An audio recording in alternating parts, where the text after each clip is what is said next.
There's never once you don't talk about winning a state championship. You focus on all the little things. You focus on that process. And no, we're going to have to prove ourselves, and we're going to have to find our way. You know, our whole goal was to make them better men. In our mind, we're not recruiting. We thought we could be competitive. We didn't know it would take off like it did. I told our coaches, we never back down from a challenge.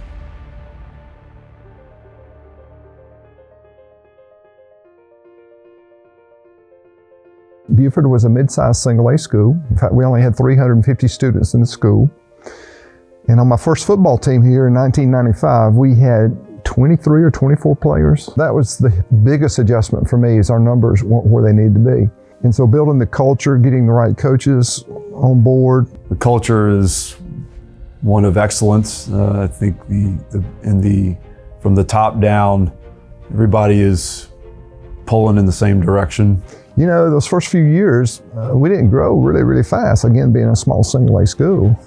There was a vision established by Dexter Wood way back in the late 90s, first as a head football coach, and then I believe he became AD in 99, and he cast a vision for who we could be and what we could achieve and how we could do it. I tell people all the time, we didn't have a large football staff back then when I was coaching for him, but every one of those coaches was coaching another sport. And so his vision, what he saw possible, not only spread to our football program and those coaches, but then every one of those coaches went and spread that same kind of vision and those same processes into all the other sports. Well, certainly one thing you don't control that's been a huge advantage for us is our geographical location. You know, and quite honestly, there wasn't the funding, there wasn't the businesses back in those days that there is today. We've just seen this part of Gwinnett County, and certainly our city of Buford, you know, explode from a commercial standpoint and from a residential standpoint. And certainly Buford has benefited from that. It's just really been unique to watch this place pretty much explode over the last 22 years. And that very first year in 1995, we went 13-1 and lost to eventual state champion Lincoln County. You know, the powerhouse they were in those days. We lost them in the state semifinals. So we were a very talented team. And in fact, those 13 wins in that 1995 at that time was the most wins ever by our Buford football team. So we started off with a bang. The next year we went 12-1 and got beat in the third round by eventual state champion Manchester, I believe it was. So we became pretty competitive on a statewide level right from the get-go. So when we got moved up to AA in 2002, there were only 4 classifications. So in AA football at that time, the enrollment range was quite large, and we were going in as a small one.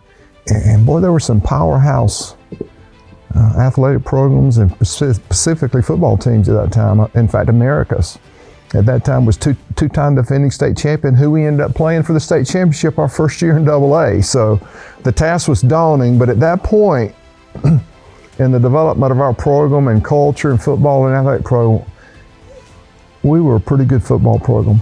And we would lose good players every year, but because we had developed a feeder program and had all the other things in place, we thought we could be competitive. We didn't know it would take off like it did, but we were certainly, I think, ready for the challenge and knew it would be a big one. When I joined the school, it was a small 2A school, had a rich tradition of excellence in athletics and academics, but it was still a fairly small school. Today, this will be our first year as a 7A school, so it has grown significantly over the last 15 years. Well, one of the things the board really supported us on early on, even in the early 2000s, as we started moving up, we wanted to offer to our kids and our community and our students everything that Georgia High School offered. And for some sports, we weren't ready. But again, going back to financial support, when we wanted to start a soccer program, our Board of Education said, sure, here's a supplement for coaches. If we need to create some teaching positions to find the best soccer coaches, that's the way we're going to start this program. And so that grew from soccer to volleyball, to lacrosse, to fast pitch softball.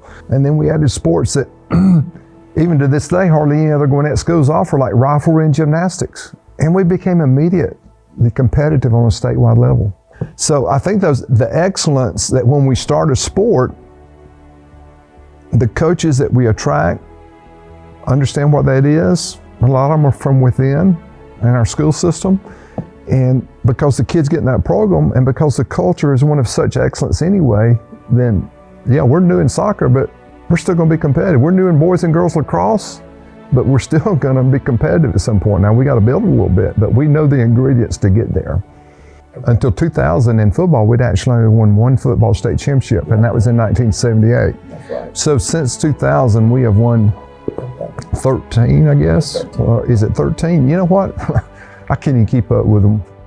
You started realizing we're getting in pretty rare air around here. What people are achieving, first in football for sure. And you know, Coach Wood, when we won the 3 in a row, 01, 02, and 03 in football, and the 47 game winning streak that I believe is still the state record for most wins in a row, and played in 5 straight state championships. And then we didn't make it to the finals, GS's first 2 years, 06 and 07. And then he went to the state championship 10 straight years in like 3 different classes. We have have had a great coaching staff that it's all about process, it's all about kids. It's not about us, it's not about our championships. It doesn't matter if it's the football team, the girls basketball team, you know, the girls swimming team. Everybody's here and everybody's saying the same things, that, you know, our whole goal is in mind. You don't have teams pulling different things. That, you know, for us as a kid goes from football to basketball, as soon as the same thing they were hearing in our team meetings, they're hearing the same thing in a basketball meeting. And I think that's one of the things that makes it special. We've won 4 state championships this year already. Football, volleyball, and wrestling won both, so it's 4 in a sense, traditional and dual, and 3 or 4 last year. I would bet you won't see 10 championship rings in a day out of 2,000 people, counting the faculty and coaches and the student body. You don't see 10 rings. And you'll see evidences of processes and how you win, you know, and how you care about kids. And especially for us that's been here a long time, like I'm 26 years now. And we won it, you know, I was a head softball coach for 14 years. We won 10 straight state championships. It became unexplainable, and you knew you was on an unheard of run. But every year you just became honestly more humble because nobody's deserving of that success. I'd love to tell you I'm this amazing coach and it's all because of me. It wasn't anything because of me. It was because of great kids, and things went our way some years when we weren't the best team, and a couple of times, you know, obviously we were the best team, but you know, we try to stay in the here and now and not think about what's going on behind us. And you know, it's really interesting. I cannot put my finger on a milestone or a time when we just all of a sudden woke up and went like, we're doing it better than everybody else, because there's always somebody else and there's always another contest and there's other kids to coach and try to help along the way. Would you clarify about recruiting? We're very clear with all of our coaches, and we got 100+ coaches that we will not recruit. If somebody's going to make a move or consider moving their child, we're going to be considered. So we don't think that we recruit. We think we've got a great product here, and that there are always going to be a percentage of parents and students that when they're looking to change schools, they're probably going to consider us. Families outside of our school district can apply for tuition or tuition status. There is a rigorous process where they have to meet certain academic standards and they have to meet behavioral standards. We're gonna get their transcript and go over it. Athletics is not really a part of that process. They don't send huddle tapes and they don't send their perfect game ratings, and parents try to sometimes, you know, but it's based on the academics. We call those our non-resident students. And, you know, out of our 1,800 or 1,900 students, about 20% of our school enrollment are from students and parents who live outside our district. I think at the high school we have 300+ students that don't live in our district, but over 200 of them have been here since before elementary school. So we feel like they're ours, you know. You know, we rarely get transfers after the 9th grade. We have no apartments in Buford. It's hard to move in here and find a rental place for a year, just for athletic reasons or arts reasons or whatever. So if a family's making a decision to come into our school system, you know, finding a rental house or even an available home is a big choice for them. They can't flippantly say, well, we'll go rent this apartment for 6 months and play our senior year and move back out. That does not happen at Buford. I mean, I guess the next hurdle is 7A, right? You know, Tony and I've been through all the transitions from single to double all the way up through. And I think at every transition we wonder, oh, where can we compete? What's the timeline going to be? And which sports are really, is it going to be such a challenge for? And how are we going to be able to do this? And yet we've moved up to 6A these past 2 years. And I mean, we were right in the hunt from the get-go. I think 7A is going to be a little different because the enrollment range is so much different. We'll be a school of 1,800 or 1,900 students next year, and I know at least 2 schools in our region will have 3,000 plus students, and several across the state. You know, that's an enrollment range difference of 1,200 students. That's probably what scares us more than anything. Then in some of our sports, where it is a numbers game, maybe what you would call our minor sports, we think the challenge may be a little greater for them. I think for our established sports that have been competitive on a statewide level and have numbers already in their athletic program, I think we'll be okay. I think as you move up classifications, you talk about, you know, the number of teams that truly can compete and truly have a chance to win a state championship or compete for a state championship. And you know, it's just, I think as you move up classifications, the number of those teams increase. You know, we always talk about, you know, the feeling of a 3rd, 4th round game. Well, now the higher classifications you go up, those big games, 3rd and 4th round games, just occur more in regular season, more in your playoff games, and more, you know, earlier on. But I mean, I think we control what we can control.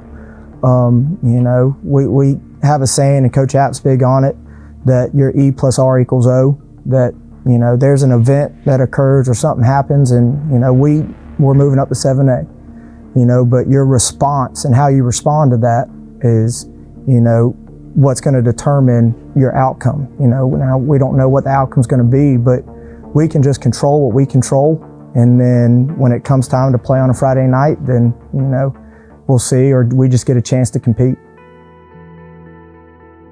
Perhaps the most common thread of all our athletic teams, and almost without fail, if it's before the kickoff or before the tip-off, when the players get in a huddle and they all put their hands up, and the thing that's common thread with us, we break it out with family.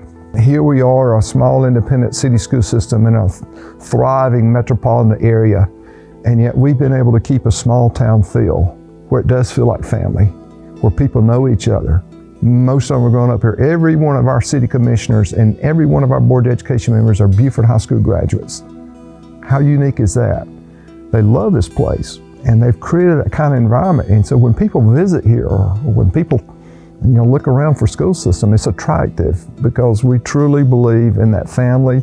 Now, families have disagreements, and we don't get it perfect all the time, but I feel like the love and respect and the togetherness, the intangible togetherness we have, is a winning edge that we've really worked hard at over the years. If you had one word to sum up Buford High School, the totality of it, what would it be? Family. Forget about me, I love you.